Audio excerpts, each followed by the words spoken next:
Hello, my lovely student. Very good evening to all of you. Welcome back to my channel Fundamental Study Classes 1 and 2.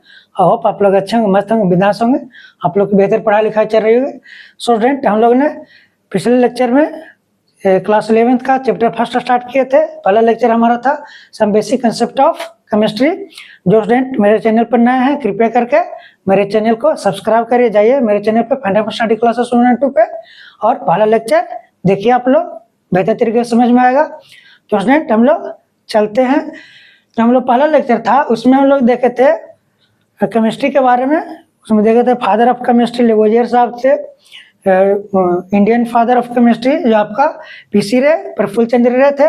और उसमें हम लोग chemistry का definition देखे थे, हम लोग किस पर क्यों केमिस्ट्री पढ़ते हैं, उसका हमारे जीवन में किस प्रकार से उपयोग होता है, उसके बारे में हम लोग देखे थे। केमिस्ट्री के भी हम लोग ब्रांच देखे, 3 ब्रांच होते हैं। फिजिकल केमिस्ट्री होता है, इनऑर्गेनिक केमिस्ट्री होता है, ऑर्गेनिक केमिस्ट्री होता है, ठीक है। और उसके बाद हम लोग मैटर के बारे में देखे थे कि मैटर को हम लोग क्लासिफाई किए थे according to their physical classification द्वारा और केमिकल क्लासिफिकेशन द्वारा। तो जो आपका फिजिकल क्लासिफिकेशन होता है उसके द्वारा मैटर को 5 भागों में हम लोग डिवाइड करते हैं, डिफाइन करते हैं। आपका सॉलिड, लिक्विड, गैस और प्लाज्मा और सुपर कूल लिक्विड होता है, जो कि आपका प्लाज्मा और सुपर कूल लिक्विड आपका सिलेबस में नहीं है। तो हम लोग केमिकल क्लासिफिकेशन के द्वारा देखे थे कि 2 तरह से हम लोग डिफाइन करते हैं, एक प्योर सब्सटेंस और एक आपका इम्प्योर सब्सटेंस होता है। ये उसको हम लोग कहते हैं मिक्सचर भी कहते हैं। जो प्योर सब्सटेंस होता है उसके आधार पर हम लोग 2 तरह से उसको डिफाइन करते हैं, 2 प्रकार से। एक आपका एलिमेंट होता है, एक आपका कंपाउंड होता है। जो आपका एलिमेंट होता है उसमें 3 पार्ट्स होते हैं, आपका मेटल्स होते हैं, नॉन मेटल्स और मेटलॉइड्स होते हैं। और आपका कंपाउंड हो गया, कंपाउंड के आधार पर भी हम लोग 2 तरीके से डिफाइन करते हैं। एक आपका ऑर्गेनिक कंपाउंड होता है, दूसरा आपका इनऑर्गेनिक कंपाउंड होता है। और जो आपका मिक्सचर है उसको भी हम लोग 2 प्रकार से डिफाइन करते हैं। एक आपका होमोजीनियस मिक्सचर होता है, दूसरा आपका हेटेरोजीनियस मिक्सचर होता है। जब होमोजीनियस मिक्सचर होता है वो आपका फुल्ली सोल्यूबल होता है, कहने का मतलब वो आपका प्योर सॉल्यूशन होता है। जो आपका हेटेरोजीनियस मिक्सचर होता है वो आपका इनसोल्यूबल होता है, कहें कि पूरा पूरा घुलता नहीं है, ठीक है। चलिए, तो हम लोग देखते हैं फिजिकल क्लासिफिकेशन के द्वारा मैटर को डिफाइन करते हैं। तो फिजिकल क्लासिफिकेशन के द्वारा मैटर को हम लोग 3 स्टेट में, एक्चुअली हम लोग 5 स्टेट में डिफाइन करते हैं। एक आपका प्लाज्मा और सुपर कूल लिक्विड होता है 2। तो ये 2 आप लोग का सिलेबस में नहीं है, आपका सॉलिड, लिक्विड और गैस है। तो इसको हम लोग देखते हैं पहले। तो देखिए, जो आपका सॉलिड होता है, सॉलिड क्या होता है? This have a fixed shape and volume. जो भी आपका सॉलिड सब्सटेंस होता है, जो भी आपका सॉलिड मैटर होता है उसका एक फिक्स्ड शेप होता है और एक उसका वॉल्यूम होता है। जैसे आपका एक मार्कर देखें, इसका एक शेप है और ये इसका एक वॉल्यूम भी होता है, ठीक है। जैसे बोर्ड हो गया, इसका भी एक आपका शेप है, ठीक है। इट हैज मेनी सरफेस, इसका बहुत सारे सरफेस होता है, ठीक है। देखिए इधर ऊपर वाला, इधर साइड में, इसमें बोर्ड में देखिए आप, इसका भी सरफेस होता है। The melting point and boiling point are above room temperature. इसका जो मेल्टिंग पॉइंट और बॉइलिंग पॉइंट होता है वो रूम टेम्परेचर से ज्यादा होता है, बहुत ज्यादा होता है। जैसे अगर हम लोग आयरन की बात करें तो जो आपका आयरन होता है, Fe जिसको कहते हैं, इसका जो मेल्टिंग पॉइंट होता है ये होता है करीब 1538 डिग्री सेल्सियस होता है।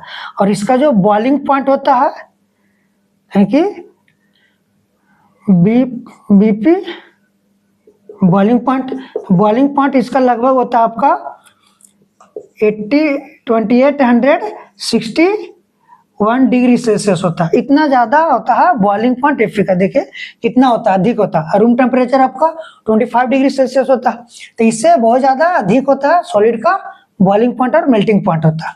चलिए हम लोग लिक्विड के बारे में देखते हैं। These have a definite volume but not fixed shape. इसका एक डिफिनिट वॉल्यूम होता है। जो आपका वाटर हो गया, तो वाटर को हम लोग लीटर में मापते हैं, ठीक है, या उसको मिलीलीटर में बोलते हैं। कितना मिलीलीटर उसका वॉल्यूम है, इतना मिलीलीटर उसका वॉल्यूम, या मीटर क्यूब में उसको हम लोग मापते हैं। तो उसका एक फिक्स्ड वॉल्यूम होता है, लेकिन उसका कोई फिक्स्ड शेप नहीं होता। जिस बर्तन में रखते हैं उसका वो शेप ले लेता, आकार ले लेता है। जैसे जो आप पानी वगैरह या तो जो आइसक्रीम वगैरह बनता है उसका एक पैटर्न होता है, उसमें हम लोग लिक्विड को डाल देते हैं, फ्रीज कर देते हैं, तो उसका शेप ले लेता है जो आप आइसक्रीम वगैरह खाते हैं। इट हैज 1 सरफेस, इसका एक सरफेस होता है, पानी का एक आपका सरफेस होता है। जिस भी बर्तन में डालिए आप, या तो आप कहीं मिट्टी उट्टी पर डाल दिया तो उसका ऊपरी वाला एक सतह होता है, या तो बर्तन में डालते हैं तो ऊपरी का एक सरफेस होता है, तो उसका एक ही शेप होता है किसी भी लिक्विड का। Melting point is below the room temperature but boiling point is above the room temperature. इसका जो मेल्टिंग पॉइंट है वह रूम टेम्परेचर से कम होता है, तभी तो आप लोग पानी पी पाते हैं, नहीं तो आपका हम लोग पानी नहीं पी पाते क्योंकि आपका लिक्विड फॉर्म में नहीं रहता। ठीक है, तो इसका जो मेल्टिंग पॉइंट होता है रूम टेम्परेचर से कम होता है, कहने में 25 डिग्री से सेल्सियस से कम होता है। लेकिन बॉइलिंग पॉइंट जो होता है रूम टेम्परेचर से ज्यादा होता है। जैसे अगर हम लोग वाटर की कहें बात करें तो आपका वाटर होता है, इसका जो बॉइलिंग पॉइंट होता है ये 100 डिग्री सेल्सियस, 100 डिग्री सेल्सियस पर ये बॉयल होता है, खोलने लगता है। ठीक है, चलिए हम लोग गैस के बारे में देखते हैं। These have neither definite shape nor definite volume. जो भी आपका गैस है उसका नहीं तो कोई शेप होता है, नहीं कोई उसका वॉल्यूम होता है। ठीक है, जैसे जो गैस होता है उसको हम लोग बैलून में डालते हैं, फूकते हैं, और बैलून आपका क्या होता है, फूल जाता है। तो जो बैलून है बैलून का आकार ले लेता है गैस, गैस का कोई भी अपना शेप नहीं होता। ठीक है, आप लोग हैप्पी बर्थडे मनाते हैं, हैप्पी बर्थडे टू यू। ठीक है, हैप्पी बर्थडे मनाते हैं, उसमें आप लोग बैलून वगैरह फुलाते हैं, उसमें आप एयर डालते हैं तो प्रकार का आपका गैस हो गया। तो गैस आपका शेप ले लेता है बैलून का। नो एनी सरफेस, इसका कोई भी सरफेस नहीं होता, हम लोग उसको देख भी नहीं सकते गैस को। Melting and boiling point are much below the room temperature. इसका जो मेल्टिंग पॉइंट और बॉइलिंग पॉइंट होता है वो रूम टेम्परेचर से बहुत ही कम होता है। ठीक है, इसलिए आपका गैसियस फॉर्म में होता है, गैसियस स्टेट में होता है। सो आप लोग इसका स्क्रीनशॉट ले सकते हैं, इसको देखिए आप लोग। चलिए तो हम लोग चलते हैं आगे। आप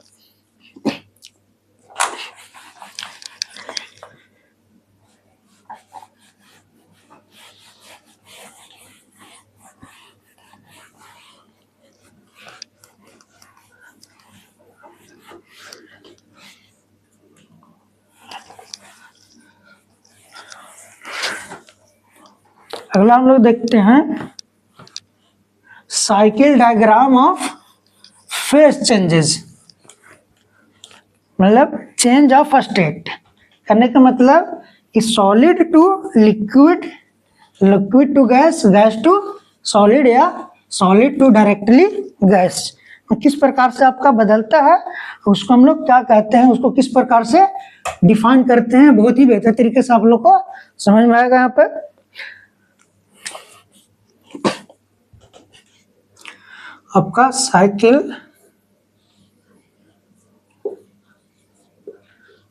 डायग्राम ऑफ फेज चेंजेस,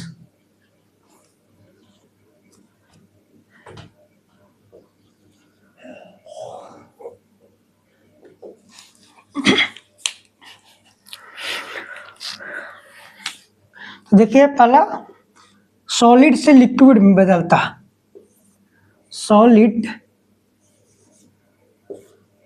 से लिक्विड।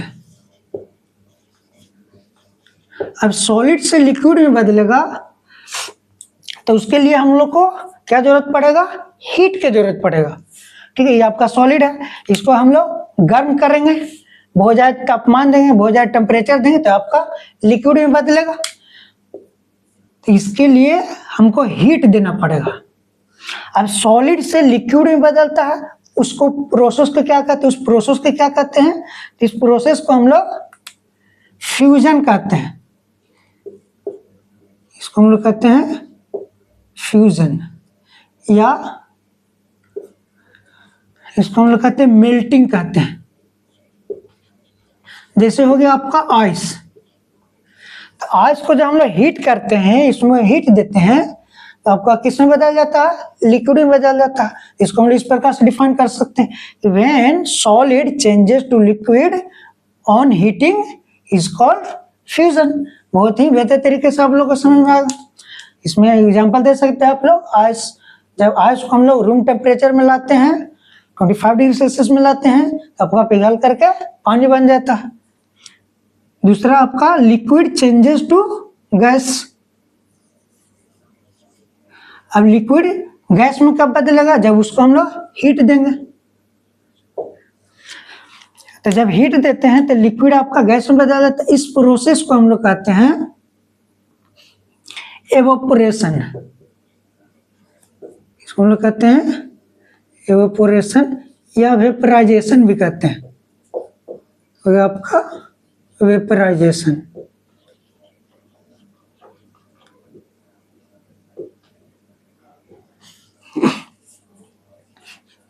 इसको डिफाइन कर सकते हैं इस प्रकार से, when liquid changes to gas on heating is called evaporation और वेपराइजेशन।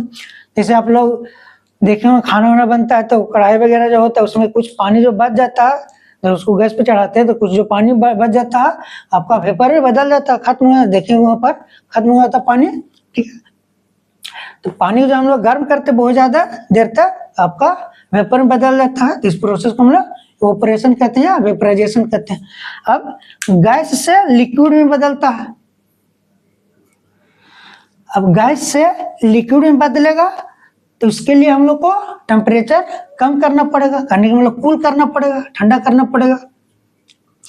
तो when gas changes to liquid on cooling, इस प्रोसेस को हम लोग कंडेंसेशन कहते हैं। इसको हम लोग कंडेंसेशन कहते हैं। ये जो आपका एवोपोरेशन है और कंडेंसेशन है, इसको समझने के लिए आप लोग डेली लाइफ में एग्जाम्पल के द्वारा समझ सकते हैं। जैसे आप लोग देखे हो कि मम्मी लोग खाना वगैरह बनाते हैं, तो अगर तसला में बनाते हैं तो ठीक है, तो तसला में बनाते हैं तो जो भी भाप होता है, देखें आपको वाष्प जो होता है, वेपर होता है, वो ऊपर आते रहता है। ठीक है, जब उसको हम लोग गर्म करते हैं चावल वगैरह डाल उल कर, वो आपका वेपर ऊपर आने लगता है, तो उस प्रोसेस को हम लोग कहते हैं एवोपोरेशन। उसमें हम लोग हीट दे रहे हैं, तो लिक्विड है जो गैस में बदल रहा है, वेपर में बदल रहा है। ठीक है, और जब उसके ऊपर हम लोग वो ढक्कन रख देते हैं, किसी चीज से उसको ढक देते हैं, तो जब ढकते हैं तो जो आपका वेपर आ रहा था वो वेपर उस ढक्कन में जा करके चिपकता है। ठीक है, और चिपकने के बाद जब उसको हम लोग बाहर निकालते हैं, उस ढक्कन को हटाते हैं और ठंडा होता है, तो देखें कि वहां पर ड्रॉपलेट्स ऑफ वाटर हो जाता है, वहां पर छोटा छोटा बूंद आ जाता है। तो वो जो आपका बूंद हो गया, उस प्रोसेस को हम लोग कहते हैं कंडेंसेशन, क्योंकि वह गैस से लिक्विड में बदल जाता है। ठीक है, फिर कूलिंग करने के बाद गैस से लिक्विड में बदल जाता है। तो इस प्रकार से आप एग्जाम्पल दे सकते हैं। ठीक, लेकिन कुकर में अगर बनाते हैं तो कुकर में आपको वैसा नहीं फील होगा, ऐसा पता नहीं चलेगा, क्योंकि 2 बार सीटी मारता है आपका चावल बन जाता है, उसमें आपको ये सब प्रोसेस नहीं पता चलेगा ढंग से। चलिए, तो हम लोग लिक्विड से सॉलिड में देखते हैं। तो लिक्विड से सॉलिड में बदलने के लिए हमको कूल करना पड़ेगा। तो when liquid changes to solid on cooling is called freezing. इसको हम लोग फ्रीजिंग कहते हैं।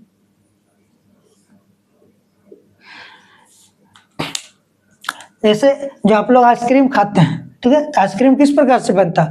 जो आपका पानी होता है उसमें चीनी वगैरह मिला देता है, रंग वगैरह डाल देता है और उसको फ्रीज कर देता है, ठंडा कर देता है, फ्रिज में डाल देता है, बहुत ज़्यादा टेम्परेचर कम कर देता है, तो आपका लिक्विड से सॉलिड में बदल जाता है। उस प्रोसेस को हम लोग फ्रीजिंग कहते हैं। When liquid changes to solid on cooling, that is our freezing. इस प्रकार से आप समझ सकते हो। अब आपका आता है solid directly changes to gas. अब सॉलिड डायरेक्टली आपका गैस में जब बदलता है, सॉलिड डायरेक्टली गैस में बदलेगा, तो इसके लिए भी हमको हीट देना पड़ेगा, तो इसको भी हम लोग हीट देते हैं। When solid directly changes to gas on heating, इस प्रोसेस को हम लोग सब्लिमेशन कहते हैं। इसको हम लोग सब्लिमेशन कहते हैं, सब्लिमेशन प्रोसेस। इसका एग्जांपल आप लोग समझ सकते हैं कि आप लोग देखे होंगे कैम्फर वगैरह। कैम्फर का मतलब होता है कपूर होता है। इसका एग्जांपल हम लोग लिख सकते हैं,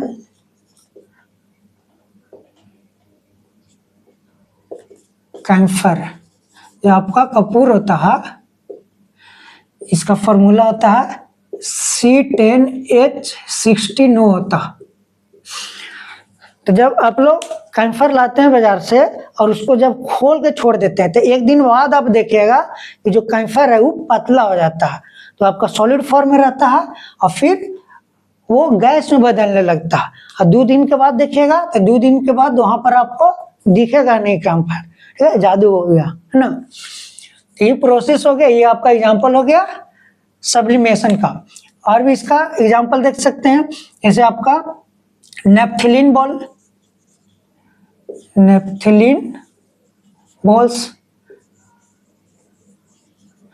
जो आपका नेपथिलीन बॉल्स होता है इसका फॉर्मूला होता है C10H8 होता है। नेपथिलीन बॉल करने मतलब जो करगोली जिसको आप लोग कहते हैं, ठीक है, हिंदी भाषा में करगोली, तो कपड़ा में रखा जाता है। अब तो लोग कम यूज करता है क्योंकि परफ्यूम आ गया, तो परफ्यूम लोग लगाता है अपना और अपना सुगंधित देने लगता है उसका कपड़ा वगैरह। पहले लोग क्या करते थे, लेकिन अभी भी गांव में लोग वैसा यूज करते हैं कि कैम्फर जो आपका नेपथिलीन बॉल्स होता है, करगोली होता है, बक्सा उक्सा में कपड़ा वगैरह डाल देते हैं और करगोली के डाल देते हैं ताकि जो कपड़ा है उसमें ह्यूमस ना लगे और गंध नहीं दे, ठीक है, आपका सुगंधित रखे। इसके चलते उसमें हम लोग नेपथिलीन बॉल्स लगा रखते थे। छोटा सा बचपन में हमको तो याद है कि जब छोटे थे तो माँ क्या करती थी कि छोटा सा बक्सा था, उसमें वही जो नेपथिलीन बॉल्स है उसको डाल देती थी, साड़ी वगैरह उसमें रख देती थी। हम देखते थे बड़ा अच्छा मिश्री जैसा गोल गोल, 5 साल 6 साल के थे, लगता बड़ा मजेदार है, देखेंगे कभी टेस्ट करके। तो जब माँ नहीं थी तो एक दिन खोले बक्सा, उसको टेस्ट किए, बहुत कड़वा ठीक है। तो ऐसा सही चीज नहीं होता है, आपका पॉइजनस होता है सब्सटेंस, इसको मुंह में यूज नहीं करेंगे आप लोग, ठीक है। चलिए तो हम लोग देखते हैं अब गैस से डायरेक्टली सॉलिड में बदलने का प्रोसेस। तो गैस से सॉलिड में कब बदलेगा, जब इसको हम लोग कूल करेंगे, ठंडा करेंगे। अब इस प्रोसेस को हम लोग कहते हैं डिपोजिशन कहते हैं, इसको हम लोग डिपोजिशन कहते हैं, या इसको हम लोग डीसब्लिमेशन कहते हैं, डीसब्लिमेशन।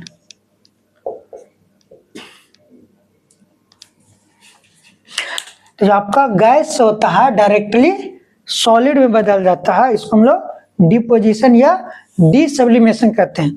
जैसे आप इसका एग्जांपल समझ सकते हैं कि जो सूट हो गया या तो जो स्नो हो गया, आपका जो क्लाउड में जो स्नो होता है उसका एग्जांपल हो गया आपका डिपोजिशन या डीसब्लिमेशन।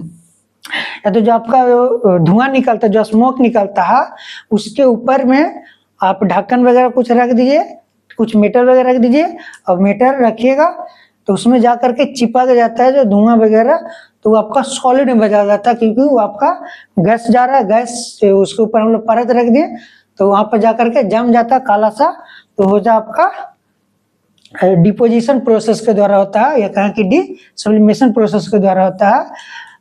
छोटा बचपन में हमको याद है कि माँ क्या करती थी, जो नारियल वाला होता है बाहरी वाला कवर सूखा हुआ, उसको जलाती थी और उसके ऊपर एक ढक्कन रख देती थी मेटल वाला, वहां पर जाकर के जो सूट है चिपक जाता था, काला काला हो जाता था, और उसमें नारियल का तेल लगा करके काजल लगाया करती, ठीक है। तो वैसा लोग पहले करते थे, अब तो लैक्मे काजल ठीक है लोग यूज करते हैं। तो इस प्रोसेस को हम लोग डिपोजिशन कहते हैं। तो इसका आप लोग स्क्रीनशॉट ले सकते हैं, कहीं पे भी आपको दिक्कत हुआ होगा, परेशानी हुआ, आप लोग बता सकते हैं, आप लोग कमेंट कर सकते हैं। चलिए तो हम लोग आगे चलते हैं।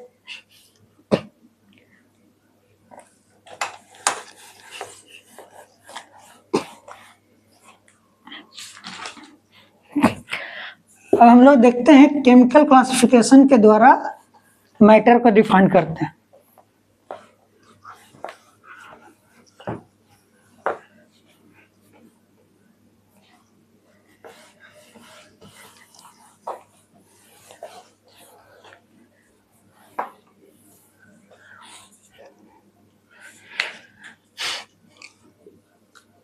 Chemical classification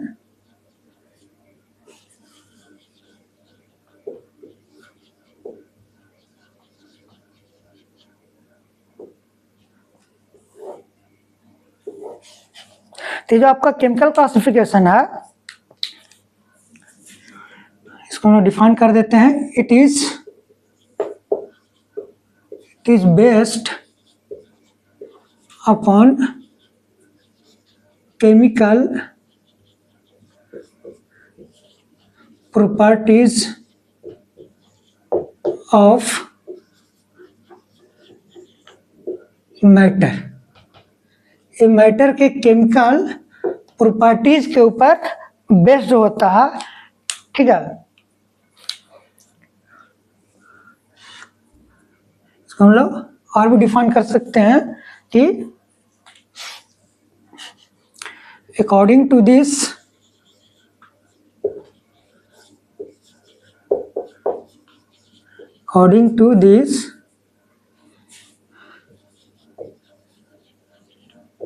matter is classified या divided into two parts.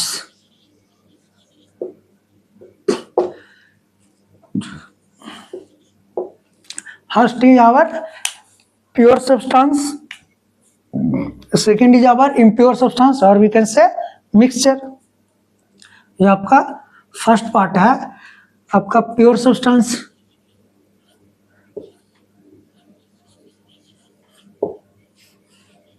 Pure substances. और ये जो आपका प्योर सब्सटेंस है इसका एक फिक्स्ड कंपोजिशन होता है। इसको हम डिफाइन करते हैं, these have fixed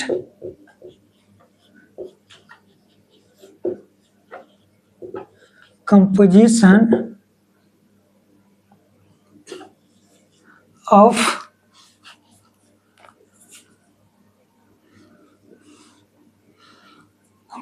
of mass and it can't be separated into simpler constituents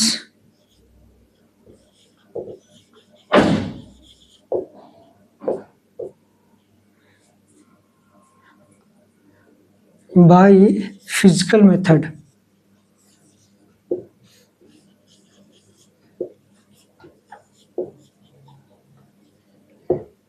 इसको हम लोग फिजिकल मेथड के द्वारा इसमें जो भी कंपोजिशन या कंस्टिट्यूएंट पार्टिकल्स हैं उसको अलग नहीं कर सकते, ठीक है। आपका प्योर सब्सटेंस कहलाता है। और ये जो आपका प्योर सब्सटेंस है इसका जो प्रॉपर्टी है वो भी वेरी नहीं करते। भी हम लिख सकते हैं कि their property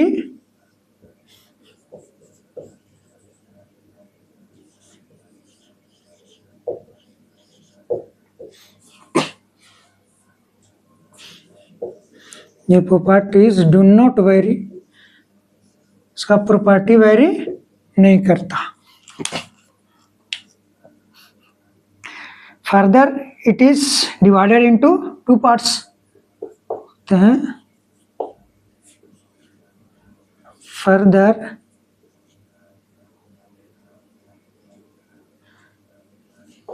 it is divided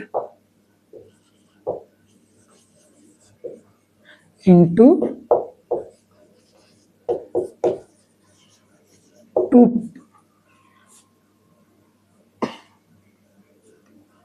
to parts. इसको हम लोग दो भागों में डिवाइड करते हैं। पहला हो गया आपका एलिमेंट्स का, एलिमेंट्स हो गया, इसको हम लोग डिफाइन कर देते हैं। जो आपका एलिमेंट्स होते हैं ये वन काइंड ऑफ एटम होते हैं, मतलब एक ही प्रकार के आइटम से बने होते हैं और डिफाइन कर सकते हैं it is made up of one kind of atom.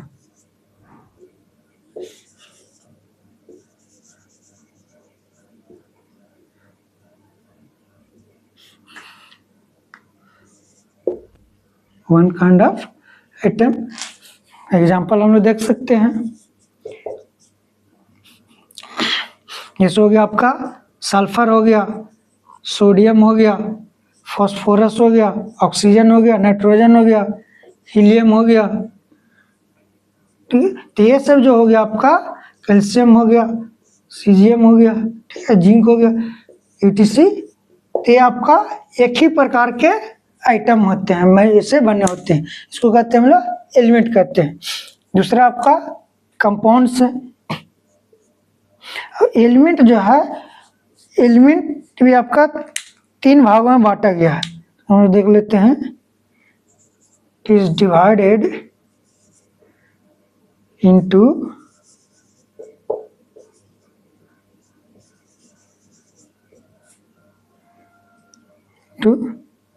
Three parts. Element के भी हम लोग 3 भागों में बांट देते हैं। हो गया आपका मेटल्स हो गया,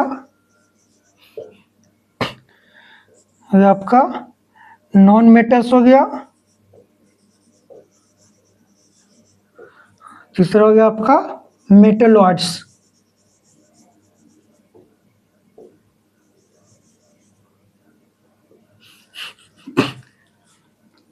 हो गया आपका मेटल्स, नॉन मेटल्स और आपका मेटलॉइड।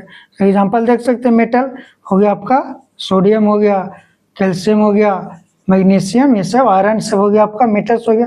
नॉन मेटल में आपका ऑक्सीजन हो गया, नाइट्रोजन हो गया, फ्लोरीन हो गया, क्लोरीन हो गया, ये सब आपका नॉन मेटल्स में होता है। मेटलॉइड्स आपका हो गया, फिर हो गया आपका कार्बन हो गया है, सिलिकॉन वगैरह हो गया, ये सब आपका मेटलॉइड्स में आता है। ठीक है, ये हो गया। चलिए तो हम लोग देखते हैं दूसरा जो आपका है प्योर सब्सटेंस का, वो आपका कंपाउंड। कंपाउंड के बारे में हम लोग देखते हैं।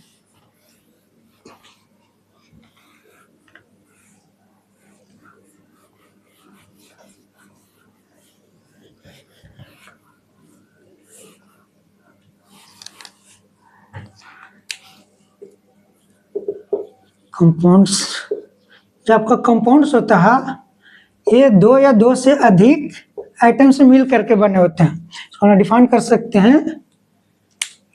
It is made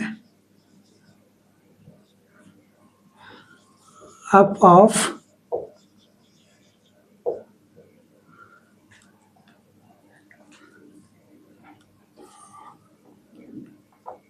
two or more than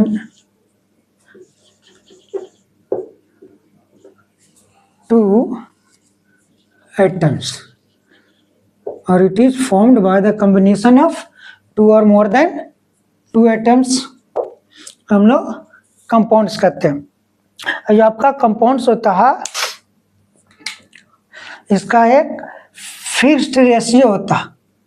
जो भी कंपाउंड्स आपका बनते हैं, इसमें जो भी कंस्टिट्यूएंट पार्टिकल्स होते हैं, जो कंस्टिट्यूएंट्स एटम्स होते हैं, इसका एक फिक्स्ड रेशियो ऑफ मास होता है। इट हैज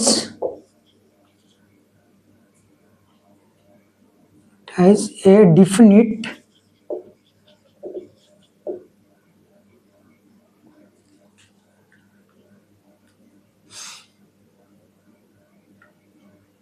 ratio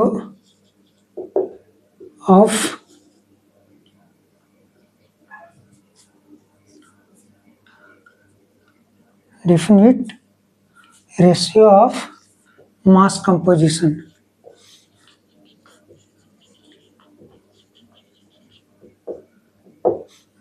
जैसे हम लोग कह सकते हैं कि जो H2O हो गया, H2O, तो दुनिया की कोई भी H2O, दुनिया की कोई भी वाटर हो, उसमें इसका जो रेशियो होगा हाइड्रोजन का एटॉमिक मास 1 होता तो 1 into 2 that is 2 into oxygen का एटॉमिक मास 16 होता। इसका रेशियो की बात करें तो 1:8। तो दुनिया के कोई भी वाटर, दुनिया का कोई भी H2O हो, उसका जो मास रेशियो होगा हमेशा 1:8 होगा, वन रेशियो 8 होगा। इसलिए जो भी कंपाउंड्स होते हैं उसका एक definite ratio of mass composition कहलाता है। ठीक है, अब आपका H2O हो गया, इसका एग्जांपल दे सकते हैं। H2 हो गया, CO2 हो गया, H2SO4 हो गया, ठीक है, Camino4, KMnO4, पोटेशियम परमैंगनीट, ये सब आपका कंपाउंड्स कहलाते हैं।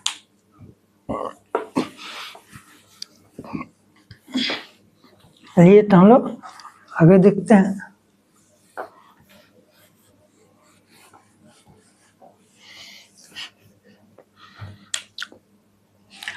अगला जो आपका है, दूसरा जो पार्ट है केमिकल क्लासिफिकेशन का, वो आपका मिक्सचर है। दूसरा आपका मिक्सचर, या इसको हम लोग कहते हैं इम्प्योर सब्सटेंस।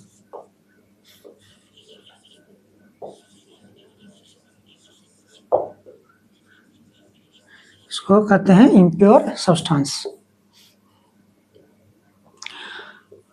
हम लोग मिक्सचर को डिफाइन कर देते हैं पहले।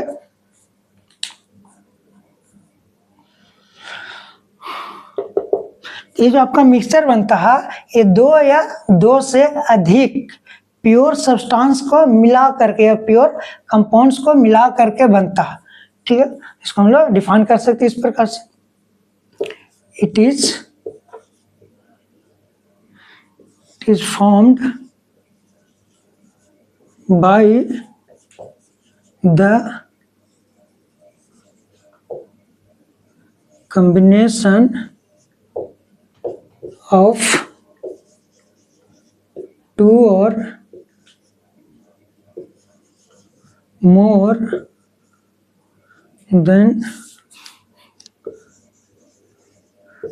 2 pure substances।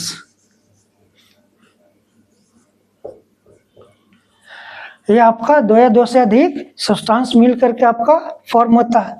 और ये जो होता है आपका, इसका वेरिएबल कंपोजिशन होता है। इसका जो कंपोजिशन होता है आपका वेरिएबल होता है, वेरी करता है। हम लिख सकते हैं they have variable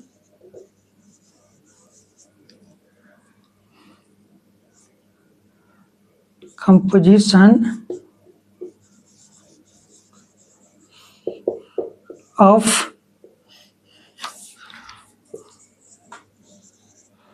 mass ratio, आपका वेरिएबल होता। और इसको हम लोग फिजिकल फेनोमेनन द्वारा अलग अलग कर सकते हैं, डिफ्रेंशिएट करते हैं। ठीक है, it can also it can separated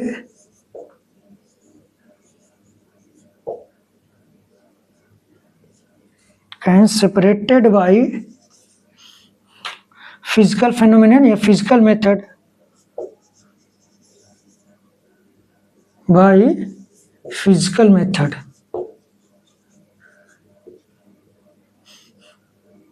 इसको हम लोग फिजिकल मेथड के द्वारा सेपरेट कर सकते हैं, है ना? कर भी सकते हैं, नहीं भी कर सकते हैं।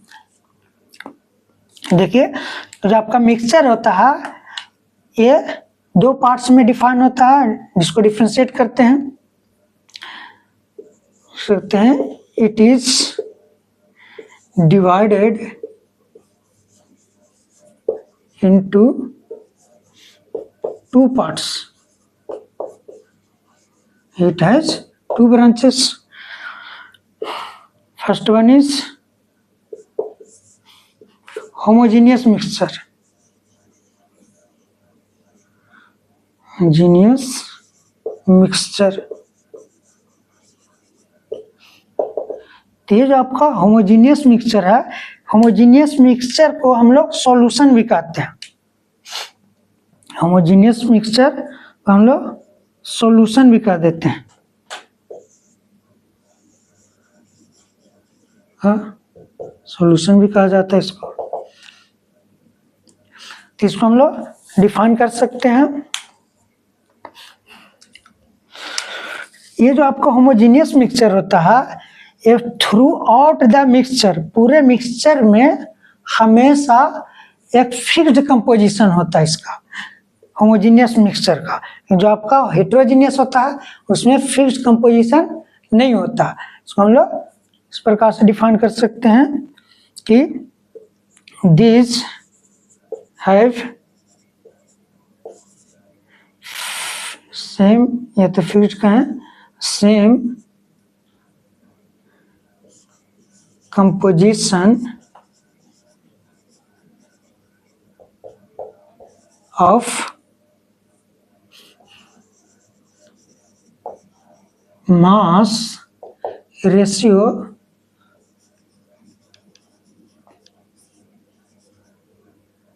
throughout the मिक्सचर या सॉल्यूशन। इसका एग्जांपल आप लोग देख सकते हैं कि जो आपका mixture of sugar and water, ठीक है, तो इसका जो सॉल्यूशन होता है वो आपका होमोजीनियस मिक्सचर कहलाता है। तो जब चीनी को हम लोग पानी में मिलाते हैं तो आपका चीनी नहीं पता चलता कि कहाँ पर आपका चीनी है, आपका सिर्फ और सिर्फ पानी पता चलता है, समझे। तो इसका एक सेम कंपोजिशन होता है पूरे मिक्सचर में, पूरे सॉल्यूशन में, उसको हम लोग होमोजीनियस मिक्सचर कहते हैं या सॉल्यूशन भी सिंपली कह देते हैं। इसका एग्जांपल आप लोग लिख सकते हैं कि सॉल्यूशन या mixture of, solution of sugar and water, या आप लोग एयर भी कर सकते हैं, क्योंकि जो आपका एयर होता है इसमें अलग अलग सब्सटेंस पाए जाते हैं। आपको नाइट्रोजन पाया जाता है, ऑक्सीजन पाया जाता है, ठीक है, आपका ऑर्गन पाया जाता है, नियॉन वगैरह पाया जाता है, हाइड्रोजन गैस भी पाया जाता है इसमें, समझे। तो इन सभी का मिक्सचर होता है, लेकिन आपको नहीं पता चलता है कि कहाँ पर आपका नाइट्रोजन है, कहाँ पर आपका ऑक्सीजन है, कहाँ पे आपका हीलियम ऑर्गन नियॉन वगैरह आपका, ठीक है, हाइड्रोजन गैस वगैरह, समझे। तो आपका एयर भी इसका एग्जाम्पल है, एयर भी कर सकते हैं, सी वाटर कर सकते हैं, जो आपका समुद्र वाला पानी होता है, जो समुद्र पानी, आप लोग कभी समुद्र में गए बगल में, तब देखें उसका जो पानी होता है खारा पानी होता है, क्योंकि उसमें आपका नमक वगैरह एक तरह से मिश्रित होता है, नमकीन लगता है पानी, खारे वाला पानी, ठीक है। तो जो सी वाटर हो गया आपका, एयर हो गया, और शुगर एंड वाटर का जो सॉल्यूशन ये आपका होमोजीनियस मिक्सचर कहलाता है। और जो आपका पेट्रोल जो है, पेट्रोल भी हो सकता है, पेट्रोल में भी आपका बहुत सारे सब्सटेंस मिले होते हैं, इसको कहते हैं हम लोग गैसोलीन भी कहते हैं, पेट्रोल को हम लोग गैसोलीन भी कहते हैं, किसी ये सब हो गया। चलिए, तो नेक्स्ट अगला जो आपका हेट्रोजीनियस मिक्सचर के बारे में हम लोग देखते हैं।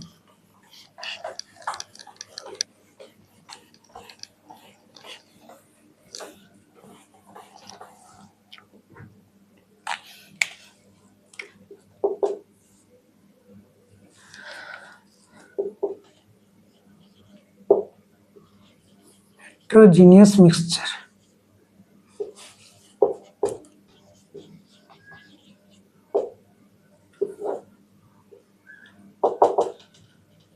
ये जो आपका हेट्रोजीनियस मिक्सचर है इसका कोई एक फिक्स्ड कंपोजिशन नहीं होता। हम डिफाइन कर सकते हैं, दिस हैव नॉट, तो these have different composition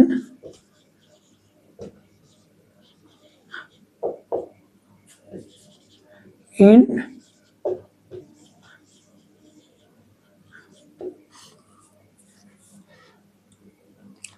different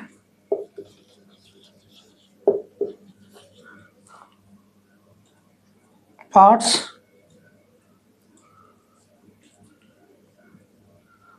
of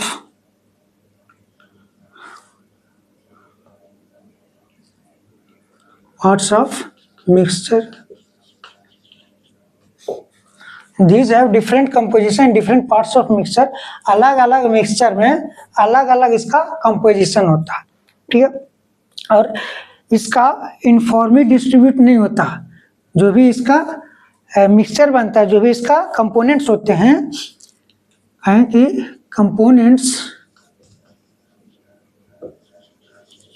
components of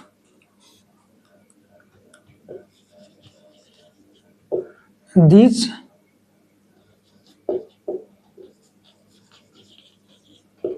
mixtures are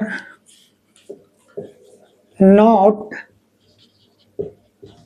uniformly distributed.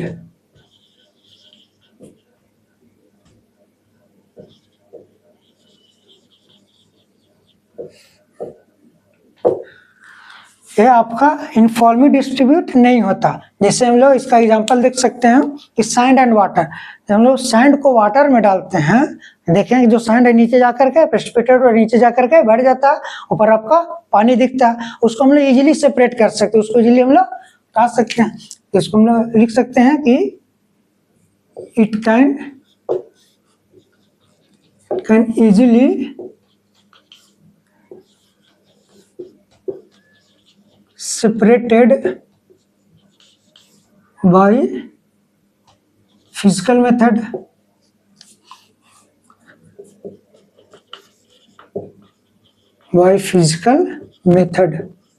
इसको हम लोग इजीली सेपरेट कर सकते हैं फिजिकल फेनोमेनन, फिजिकल मेथड के द्वारा। एग्जाम्पल आप लोग लिख सकते हैं कि सॉल्यूशन ऑफ या मिक्सचर ऑफ